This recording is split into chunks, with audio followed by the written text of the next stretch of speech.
Ce dimanche, à la brasserie Saint-Alphonse de Fogelgrün, exceptionnellement ouverte pour l'occasion, règne une certaine effervescence.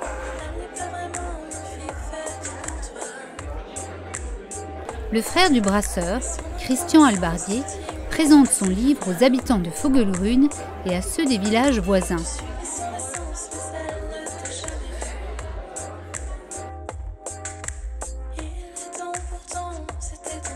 Le thème est l'histoire avec un grand H du village de Fogelgrün sur une période de 400 ans.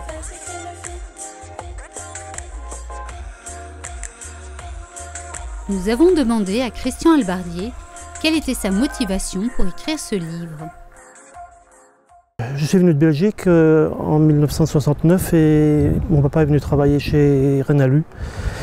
Nous avons habité Fogelsheim et puis nous sommes installés à Fogelgrün en 1972. Le village était en pleine expansion. Dans l'esprit des Fogelgrunois, l'an 0, c'était l'arrivée du canal. À tel point que quand on posait la question aux Fogelgrunois de ce qu'il y avait avant, avant le canal, il n'y avait rien. On aurait dit que l'an 0 de l'histoire, c'était le canal. À force d'entendre cette histoire, pour moi, Fogelgrün, il n'y avait pas d'histoire et j'en souffrais beaucoup.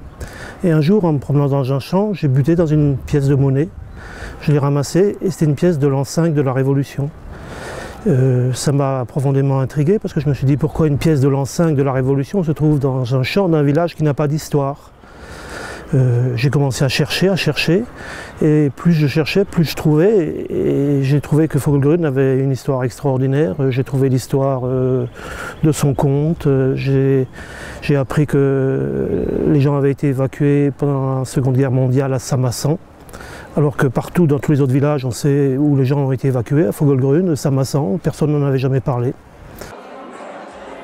Une exposition de photos anciennes, de documents historiques, de cartes retraçant la vie de la commune était également visible à côté des cuves de fermentation de bière.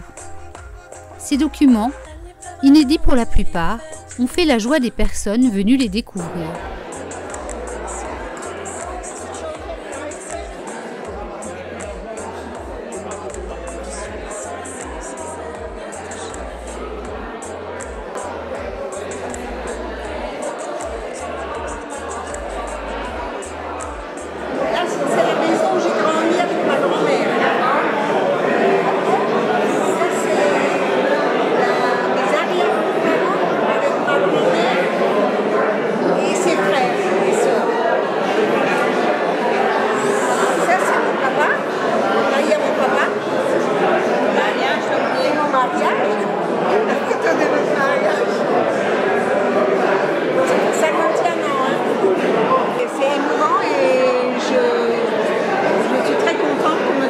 Il a fait ça, parce que c'est vrai que personne n'y a pensé avant.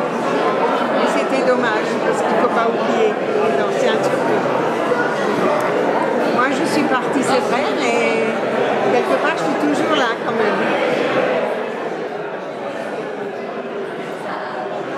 même. J'ai commencé à parler aux anciens aussi. Les anciens avaient soif de donner. Parce qu'ils se sentent partir aussi et que quelqu'un s'intéresse au passé, c'était gratifiant pour eux. Donc d'une relation historique, on a construit finalement une relation humaine. Et plus j'avançais, plus il y a des gens qui venaient vers moi pour dire et pour raconter. Et à la fin, il a fallu que je m'arrête pour produire un document parce que j'ai encore tellement de fils à tirer que si je continue à tirer les fils, je n'aurais rien produit. Ce livre retrace l'histoire du village depuis la naissance de la première Fogelgrunoise, née en 1684 à nos jours. Il est le résultat de 6 années de recherche aux archives départementales de la Bibliothèque nationale de France, ainsi que de quelques témoignages, notamment de l'actuelle doyenne du village. 205 pages et 200 illustrations sont à compulser dans ce livre intitulé « Fogelgrün en terre des Trois Brisac », disponible chez l'auteur. En réalité, toute l'histoire de notre territoire, c'est l'histoire de la convoitée Brisac. Tout ce qui s'est passé ici, c'est parce que Brisac a été convoité, fortifié, défortifié.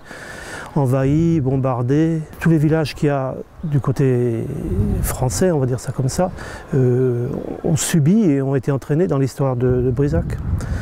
Alors forcément, quand on fait le siège de Brisac, on rase Vogelgrün, mais on rase aussi Vogelsheim, on rase aussi Biesheim. Donc l'histoire est la même. Donc une fois de plus, on voit que tout est lié. Le compte commun que nous avions, c'était un compte entre Geiswasser, Vogelgrün et Biesheim. Donc si on veut réécrire l'histoire vraiment de ce qui se passe en face à Breisach, il faut commencer à Geiswasser, aller jusqu'à Kuenheim. Donc ce sera le tome 2.